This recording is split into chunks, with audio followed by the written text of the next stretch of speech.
आखिरकार लोकसभा चुनाव 2019 की आचार संहिता रविवार शाम से लागू हो ही गई। इस आचार संहिता के लागू होने के बाद से ही निर्वाचन आयोग ने एक प्रेस कॉन्फ्रेंस कर तमाम जानकारियां साझा की है। उसी के साथ आपको बता दें कि इंदौर में ये लोकसभा चुनाव 4 चरणों में होंगे। और भारत निर्वाचन आयोग की प्रेस कॉन्फ्रेंस में जितनी भी चीज़ें मिली हैं उसमें एक जो महत्वपूर्ण डेट छोड़कर बाकी सब जानकारी में प्राप्त हो गई हैं। तो जो डेट है उसके थोड़ा सा मैं अभी इंतज़ार करना पड़ेगा। आप सभी अवगत होंगे कि जैसे ही भारत निर्वाचन आयोग निर्वाचन के कार्यक्रम की घोषणा करता है ठीक उसी समय से आदर्श आचरण संहिता लागू हो जाती है।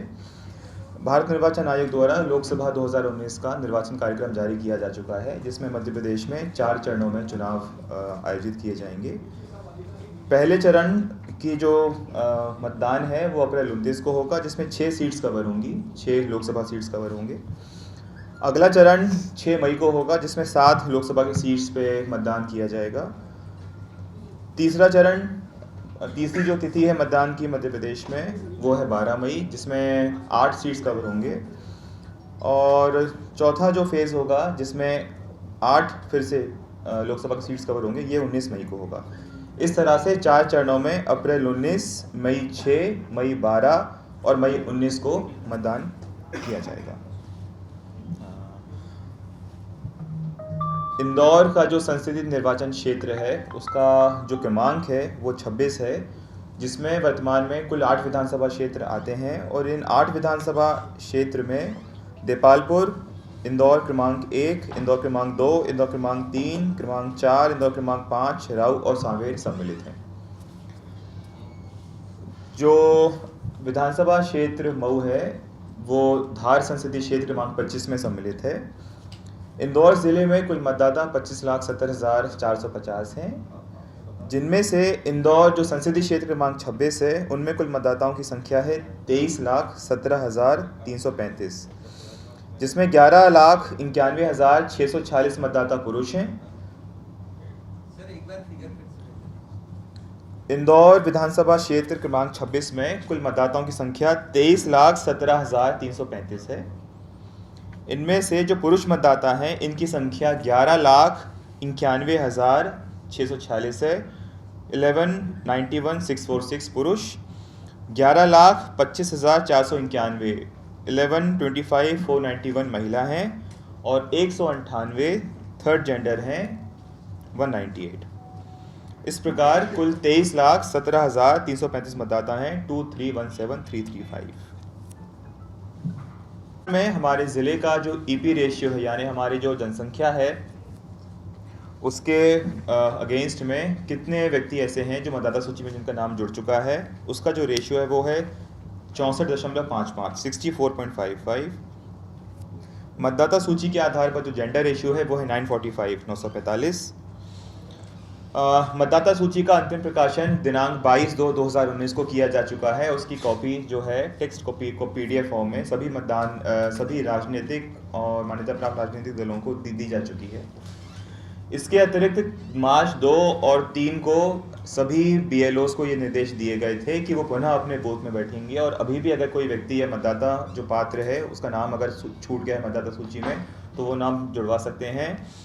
मार्च 2 और 3 में हमारे BLO सभी 2881 मतदान केंद्रों में बैठे थे और हमें कुल 46,758 फॉर्म्स प्राप्त हुए थे, जिसमें से हमारे करीबन 10,000 फॉर्म्स का निराकरण है हमारे अधिकारियों ने कर लिया है। शेष जो नाम जोड़ने और नाम काटने में, क्योंकि 7 दिन का नोटिस कम से कम अनिवार्य है, जो बाकी के फॉर्म्स हैं वो हम लोग जल्दी ही 14 से 15 मार्च तक डिस्पोज कर लेंगे। इन 40,000 फॉर्म्स में हमें करीबन 22,257 फॉर्म्स हैं, फॉर्म 6 वो नाम जोड़ने के प्राप्त हुए थे। इसके अतिरिक्त 4,751 4751 फॉर्म्स हैं नाम काटने के प्राप्त हुए थे। मतदाता सूची में जो संशोधन होना था प्रविष्टियों में, उसके हमें 16,994 16994 फॉर्म्स प्राप्त हुए थे। इसके अतिरिक्त एक ही विधानसभा क्षेत्रों में एक मतदान केंद्र से दूसरे मतदान केंद्र में अपनी ट्रांसपोजिशन कराने के लिए हमें कुल 2736 फॉर्म्स प्राप्त हुए थे।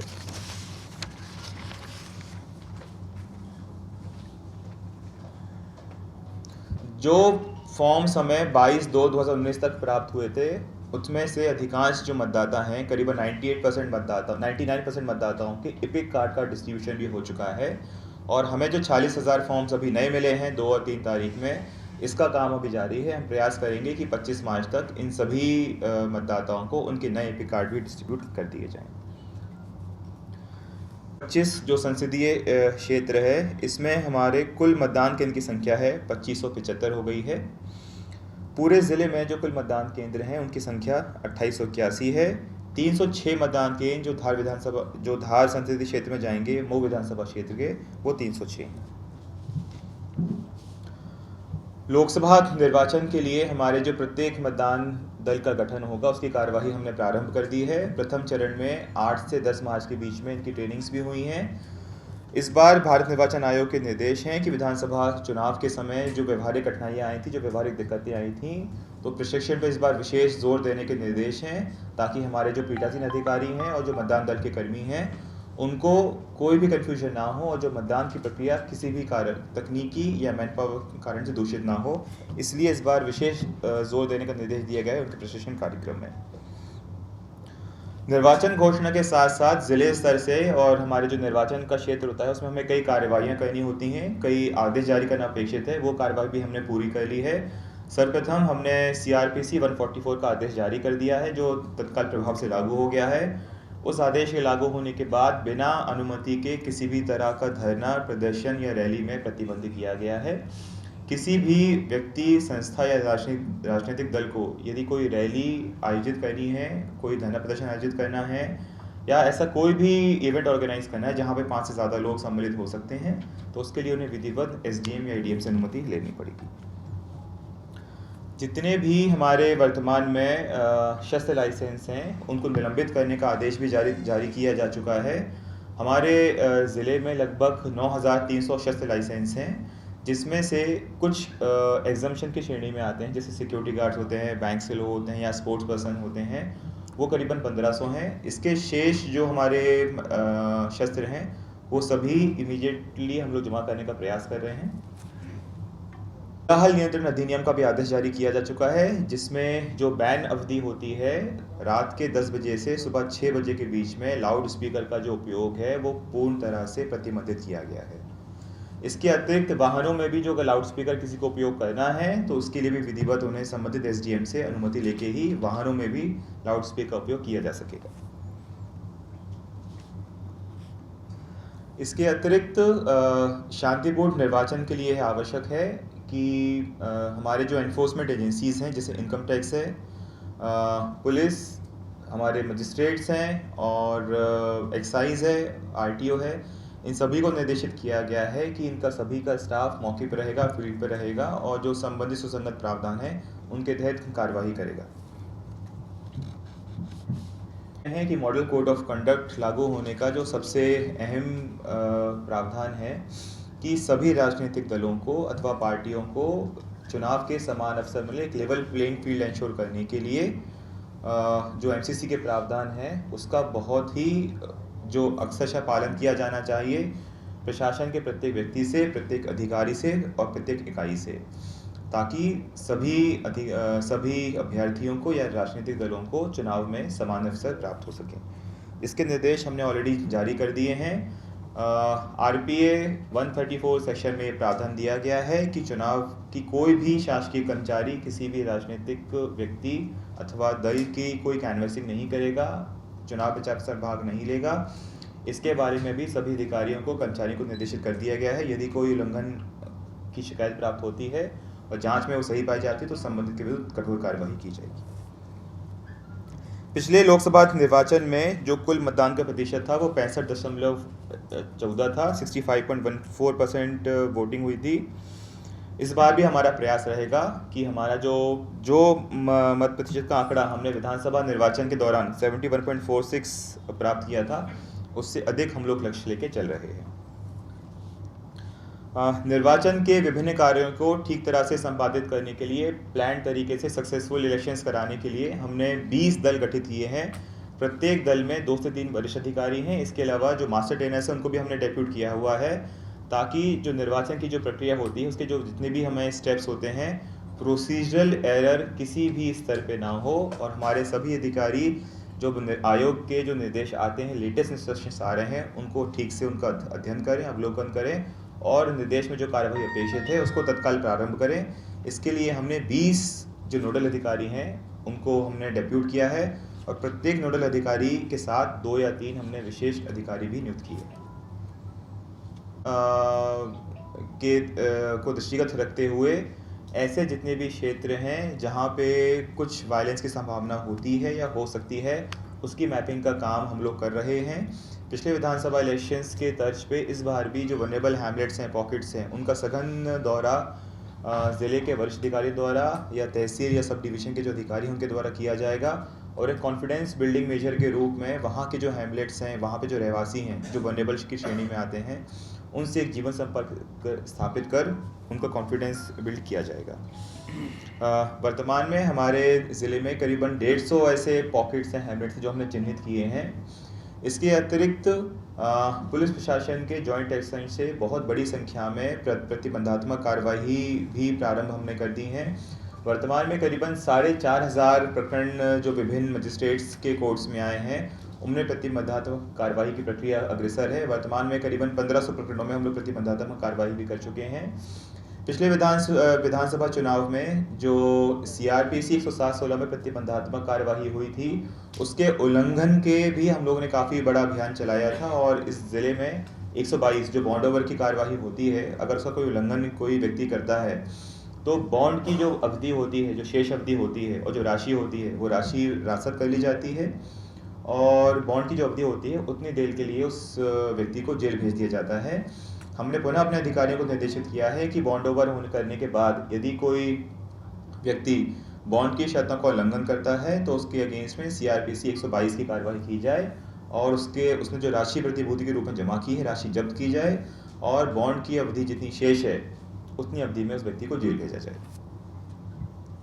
तो हम लोगों ने जो सेक्टर गठन की कार्यवाही है वो भी हम लोग कर रहे हैं। प्रत्येक विधानसभा क्षेत्र में एक्सपेंडिचर कंट्रोल के हिसाब से और जो चुनाव में किसी भी व्यक्ति को, किसी भी मतदाता को किसी भी व्यक्ति या पार्टी द्वारा प्रलोभन ना दिया जाए, इसकी रोकथाम के लिए प्रत्येक विधानसभा क्षेत्र में कम से कम 3 फ्लाइंग स्क्वाड या SST का हम लोग नियुक्त करेंगे। इसके अतिरिक्त शांति व्यवस्था को ध्यान में रखते हुए शांतिपूर्ण चुनाव संपन्न कराने के लिए मैन पावर और तकनीक दोनों का उपयोग किया जाएगा। हमें ज़िले के बाहर से, राज्य के बाहर से CAPF का बल भी प्राप्त होगा। पिछले लोकसभा इलेक्शंस में हमें 13 कंपनीज प्राप्त हुई थी। इस बार हमने जो अपना प्रारंभिक आकलन किया है वो 20 कंपनी का किया है। इसके अतिरिक्त जो हमारे क्रिटिकल मतदान केंद्र होंगे वहाँ पे हम लोग कम से कम हाफ CAP का सेक्शन डिप्लॉय करेंगे और आधुनिक तकनीक का उपयोग कर उन क्रिटिकल मतदान केंद्रों में या तो वीडियोग्राफी या CCTV या वेबकास्टिंग का उपयोग किया जाएगा।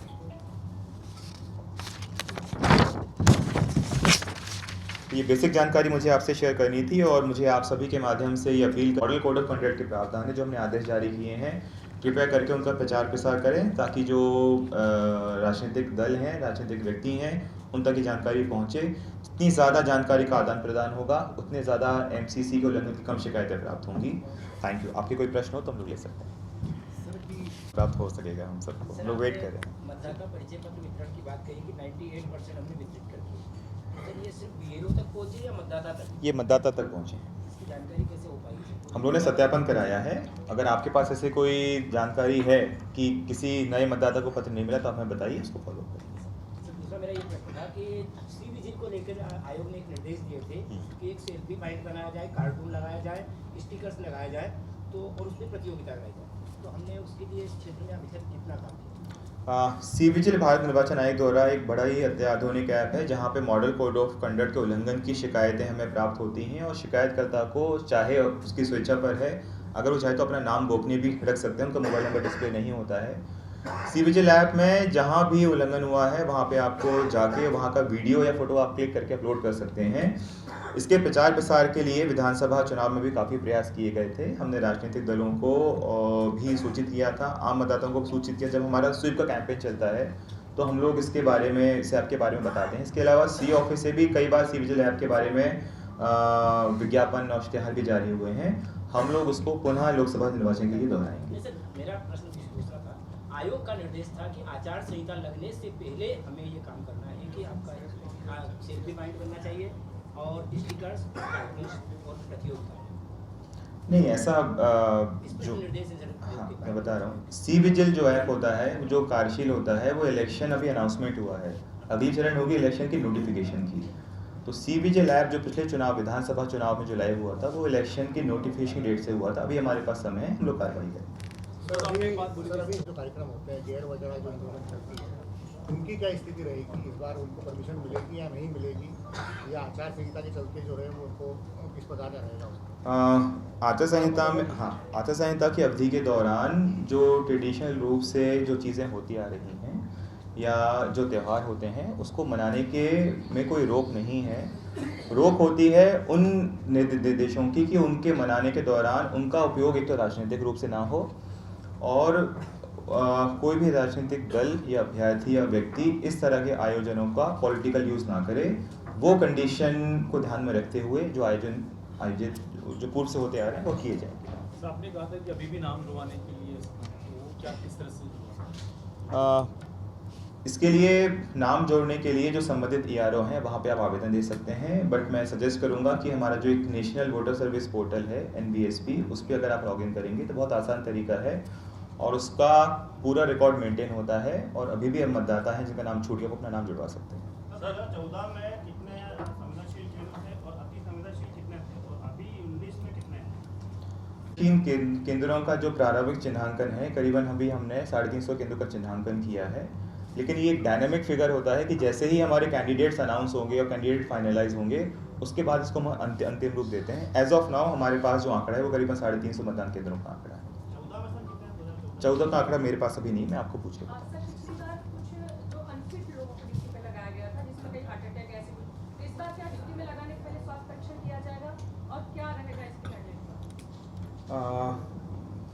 हमें करीबन 12,000 लोगों को की इलेक्शन ड्यूटी लगानी पड़ती है। उन सभी का स्वास्थ्य परीक्षण कराना संभव नहीं है।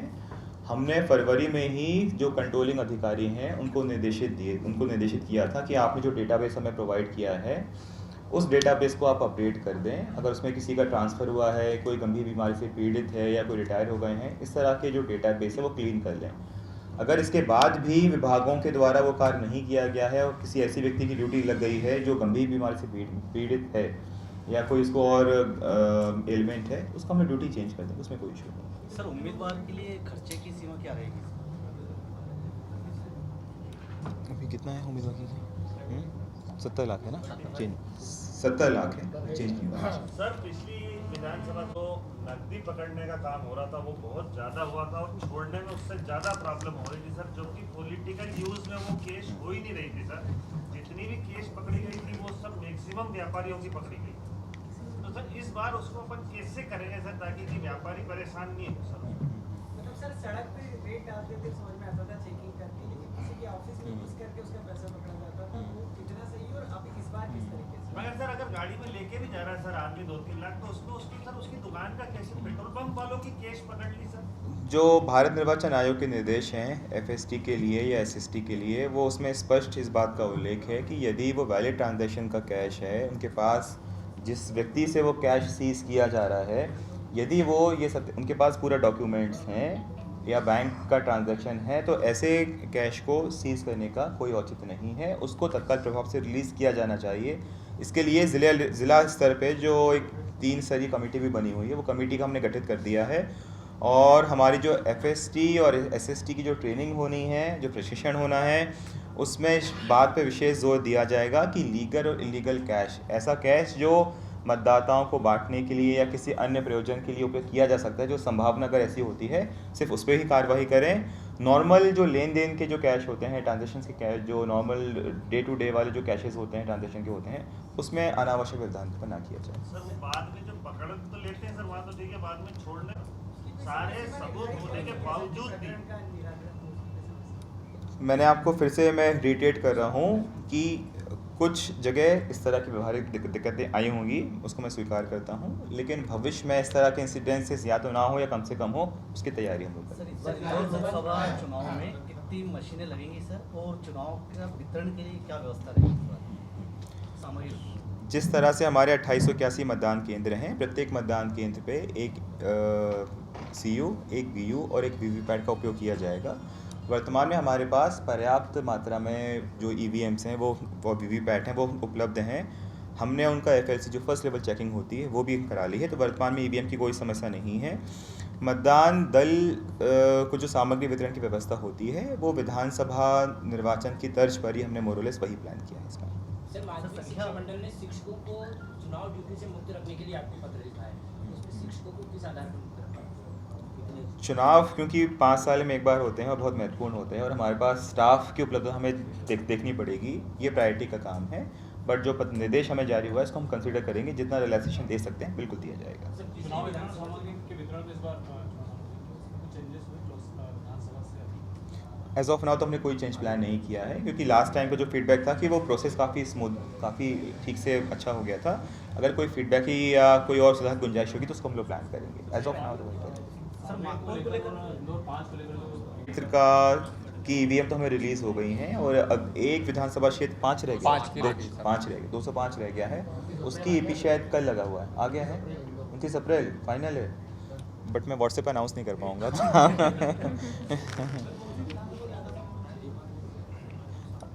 संवेदनशील विधानसभा, एक्चुअली विधानसभा को यूनिट सिर्फ एक्सपेंडिचर को दृष्टिगत रखते किया गया है, बाकी जो संवेदनशील होते हैं वो मतदान केंद्र होते हैं।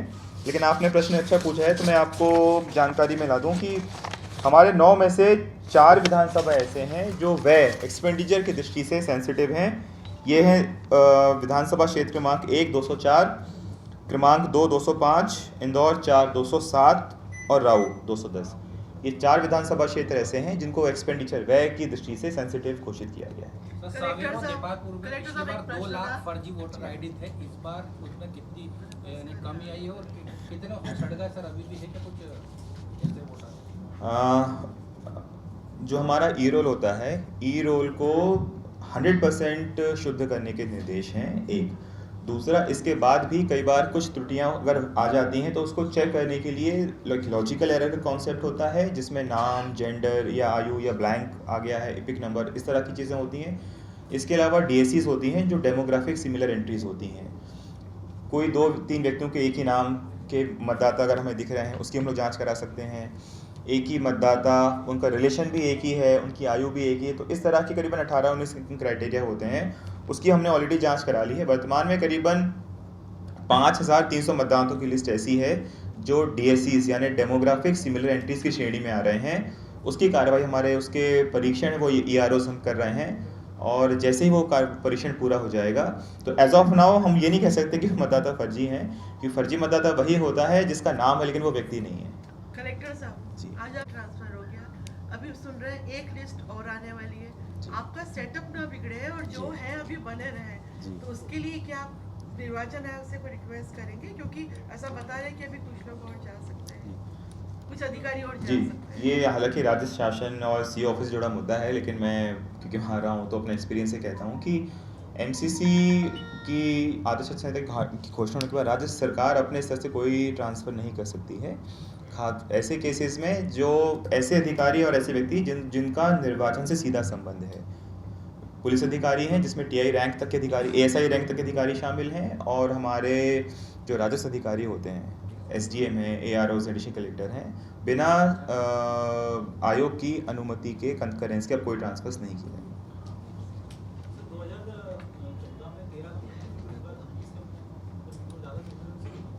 संवेदनशील हमारे मतदान केंद्रों की संख्या काफ़ी बड़ी है।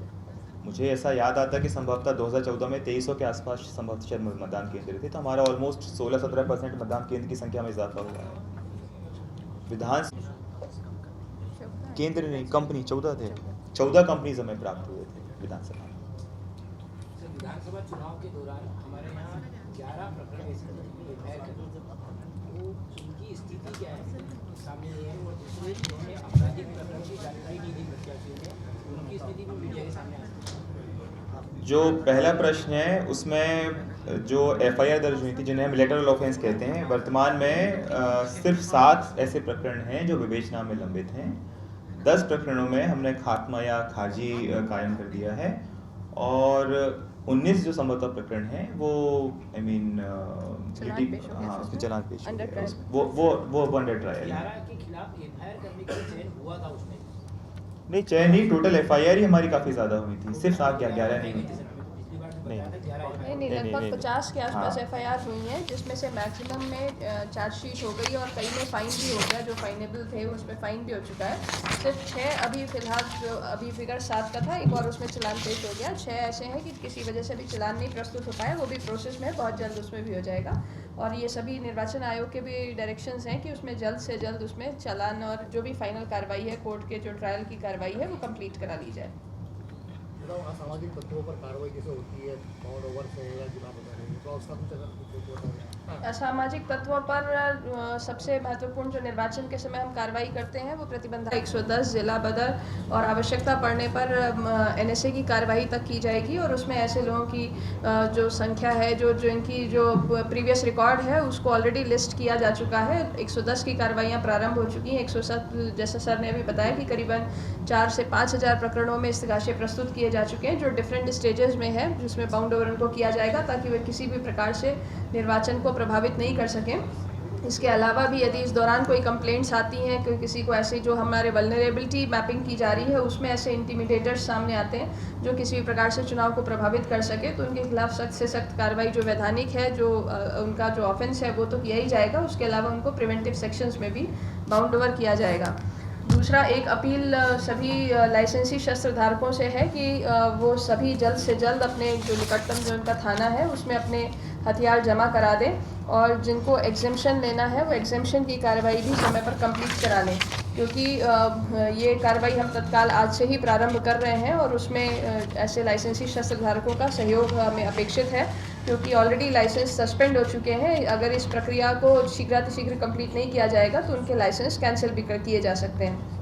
तीसरा, जो लगातार अभी वाहन चेकिंग और संदिग्ध जो बदमाश हैं, गतिविधियां हैं, उसके विरुद्ध चेकिंग की कार्रवाई की जाएगी। और उसमें हमारा टारगेट ये रहता है कि अवैध रूप से शस्त्र लेकर चलने वाले या अवैध शराब लेकर चलने वाले या किसी भी अन्य प्रकार की अवैध गतिविधियों में जो लोग सम्मिलित हैं उनके खिलाफ सख्त से सख्त कार्रवाई की जाए। तो निरंतर ये कार्रवाई स्पेशली आज से एमसीसी लागू होने के बाद में की जाएगी, जिसमें फोर्स के साथ में एरिया का जो डोमिनेशन एक्सरसाइज है बहुत शीघ्र ही हमको एक जो प्रारंभिक तौर पर हमको कुछ बल मिलने वाला है, जिसको लेकर के हम लगातार हमारे जो संवेदनशील इलाके हैं जहां हम किसी भी तरह से ये उम्मीद कर रहे हैं कि चुनाव को लेकर के हमें विशेष सावधानी बरतने की ज़रूरत है, ऐसे एरियाज़ में एरिया डोमिनेशन की कार्यवाही लगातार जारी रहेगी, ताकि सभी को ये, आम जनता को ये विश्वास रहे कि चुनाव को किसी भी प्रकार से प्रभावित होने नहीं दिया जाएगा और बिल्कुल निष्पक्ष होकर के, निर्भीक होकर के वो अपने मतदान का प्रयोग करें।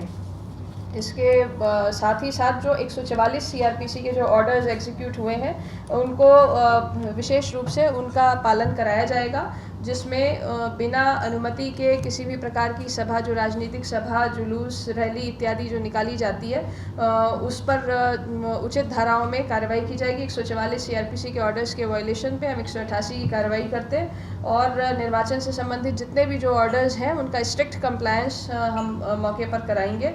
और इसमें कोलाहल अधिनियम की कार्यवाही, संपत्ति विरूपण की कार्यवाही और जो एसएसटी एफएसटी के द्वारा जो निगरानी की जानी है, किसी भी जो सभा होगी, भाषण होगा, उन सब की निगरानी भी की जाएगी। एक हमारा विशेष जो है वो नॉन बेलेबल वारंट्स की तामीली पर रहेगा। ऐसे जो भी लोग हैं जिनके वारंट्स पेंडिंग है, नॉन बेलेबल वारंट्स, उनसे भी ये अपील की जा रही है कि वो पूरा सहयोग दें इस निर्वाचन की प्रक्रिया में और वारंट तामीली कराएं। यदि वे नहीं करते हैं तो इन एनी केस सभी पुलिस अधिकारियों को निर्देश है कि उनके थाने पर जो भी वारंट्स पेंडिंग है उसका वो एक विशेष अभियान चला करके उनकी तामीली करें। तो इसमें ऐसा भी कराया जा सकता है कि जिनके वारंट्स पेंडिंग हैं वो स्वयं भी न्यायालय में उपस्थित होकर के अपने वारंट्स जो है वो कैंसिल करा सकते हैं। अन्यथा ये कार्रवाई निरंतर पुलिस की तरफ से जारी है। इसमें हमने वारंट्स का जो डेटा है वो हमारे जो निकटतम जो हमारे डिस्ट्रिक्ट्स हैं, जो ज़िले हैं, या कि जिन बाहर के भी राज्यों में जहाँ ये वारंट्स पेंडिंग है उनके लिए भी स्पेशल टीम्स गठित करके और आसपास के ज़िलों से बॉर्डर मीटिंग करके इनकी तामीली के लिए विशेष अभियान चलाया जा रहा है। नाकाबंदी जैसे आप लोगों को मालूम है, जितने भी ज़िले की जो बॉर्डर्स में दूसरे ज़िले जहाँ से मिलते हैं वहाँ की बॉर्डर्स में नाकाबंदी जारी रहेगी, जिसमें अवैध शस्त्र, हथियार या कोई और भी जो लिकर है या कैश है, इन सब का मूवमेंट वो भी वॉच किया जाएगा। और इसमें जो कंप्लेंट्स होंगी इस दौरान, किसी भी तरह की कंप्लेंट्स जो हमको रिसीव होती हैं उनको तत्काल जो है वो मौके पर जो टीम्स रहेंगी, SST FST की टीम्स हैं और जो हमारे ऑफिसर्स हैं उनको भेज करके उनको वेरीफाई किया जाएगा। और किसी भी तरह से यदि निर्वाचन संबंधी निर्देशों का वायलेशन किया जा रहा है तो उनके खिलाफ उचित धाराओं में, जिसमें निर्वाचन अधिनियम है, IPC है, माइनर एक्ट है, उन सब के तहत जो समुचित सुसंगत धाराएँ हैं उसमें कार्रवाई की जाएगी। और मोटर व्हीकल चेकिंग को लेकर के जो विशेष अभियान रहेगा उसमें गलत जो नंबर प्लेट लगा करके लोग चलते हैं, स्कूटर, सायरन्स इत्यादि जो लगा करके चलते हैं, जो कि नियम विरुद्ध तरीके से वाहन में लगाई जा रही हैं, उसके खिलाफ भी अभियान आज से प्रारंभ कर दिया जाएगा। इंदौर में कितने अभी तक शस्त्र लाइसेंस वाले, बंदूक वाले कितने अभी तक है मैडम? और विधानसभा के बाद में 4 महीने की ड्यूरेशन में कितने पड़े हैं, कुछ आंकड़ा है इसका? लगभग जैसा 9000 शस्त्र अभी सर ने बताए हैं और 1500 करीबन को एग्जेम्पशन मिला था पहले जो विधानसभा के दौरान, और अब जो है वो उसमें लगातार आज से, चूंकि जब तक शस्त्र लाइसेंस निलंबित नहीं होते तब तक ये कार्रवाई नहीं की जाती है, आज से कार्रवाई प्रारंभ की जा रही है। और इसे शीघ्रातिशीघ्र इसमें प्रत्येक थाना से मॉनिटर किया जाएगा कि प्रतिदिन कितने शस्त्र थानों पर जमा कराए गए हैं, और शीघ्रातिशीघ्र इसमें सभी जितने भी थाना क्षेत्र में बिना एग्जेम्पशन के शस्त्र हैं वो सभी जमा करा लिए जाएंगे। सर, ये सोशल मीडिया को लेकर क्या पॉलिसी है? सोशल मीडिया को लेकर हम लोगों ने जो आयोग के निर्देश हैं वो स्पष्ट हैं कि जो 48 आवर्स का बैन पीरियड होता है उसमें सोशल मीडिया के माध्यम से कैंपेनिंग भी बैन होगी, बट उसका एक व्यवहारिक पहलू ये है कि उसको देखने के लिए कोई व्यवस्था, मतलब कोई उल्लंघन कर रहा है या वो कर रहा है, उसको सुनिश्चित करने के लिए अभी कुछ अतिरिक्त इंस्ट्रक्शंस हमें मिलेंगे। बट वर्तमान में ये है कि जो कैंपेन पीरियड होता है, कैंपेन का जो टाइम होता है 10 बजे तक ही होता है, क्योंकि बाकी कैंपेन और लाउडस्पीकर की अनुमति 10 बजे के बाद नहीं दे रहे हैं, तो वर्तमान में आयोग के निर्देश हैं कि 10 बजे के बाद सोशल मीडिया के माध्यम से प्रचार प्रसार नहीं किया जाएगा। 50 प्रकरण दर्ज हुए थे पिछले विधानसभा इलेक्शंस में, 50 FIR हुई थी।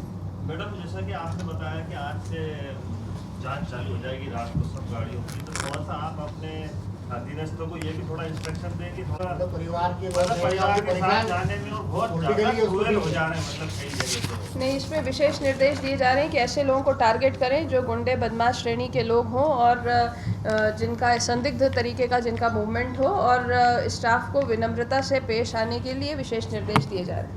मैडम, इसमें एक और ये कि जो रात को बैरिकेड्स लगाते हैं वो अगर सुबह तक लगे रहते हैं अपनी सड़कों के ऊपर, तो उससे एक्सीडेंट्स भी होते हैं और ट्रैफिक भी होता है, तो कम से कम उसकी भी कोई एक वो उसका ध्यान रखा जाएगा। पिछले चुनाव में, विधानसभा चुनाव में हमने अपराधियों को ग्रीन, येलो और रेड कार्ड दिए, इस बार भी इस टाइप की कोई व्यवस्था रहेगी क्या?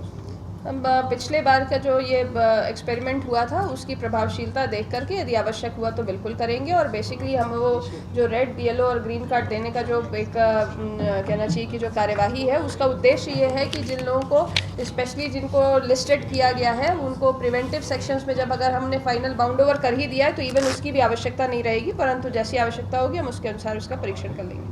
शहर के जो परंपरागत बाजार है जैसे सराफा है और बस स्टैंड है जी, शहर के जो परंपरागत बाजार है, सराफा है, बस स्टैंड है, देर रात तक खुले रहते हैं, 56 दुकान, ये कुछ प्रभावित होंगे क्योंकि बार और पब तो देर रात तक खुले रहते हैं, लेकिन ये जल्दी पुलिस सख्ती करा के बंद करा देती है। नहीं, बार, पब और जो आते हैं उनके लिए जो निर्देश है, शासन के निर्देश है, उनका स्ट्रिक्ट कंप्लायंस कराया जाएगा। बाज़ारों के लिए अलग से कोई ऐसी प्रक्रिया नहीं है कि उनको अलग से कहीं बंद कराया जाएगा। नहीं मैडम, 56 दुकान तो 12 बजे तक अपन बंद करा देते हैं, बाकी नहीं। आपका पॉइंट नोट कर लिया है, हम लोग को एग्जाम पे कार्रवाई कराएंगे। आप सभी का बहुत बहुत धन्यवाद। कहीं अगर खुला हो तो काइंडली उसका मैसेज करें या वीडियो या व्हाट्सएप आप जरूर डाल सकते हैं, तत्काल कार्रवाई की जाएगी इन केस ऐसा कोई वायलेशन आपको सामने देखने मिलता है। आ गई है? नहीं, हम लोग चेक कर रहे हैं, अभी चरण आए हैं बस फिर से।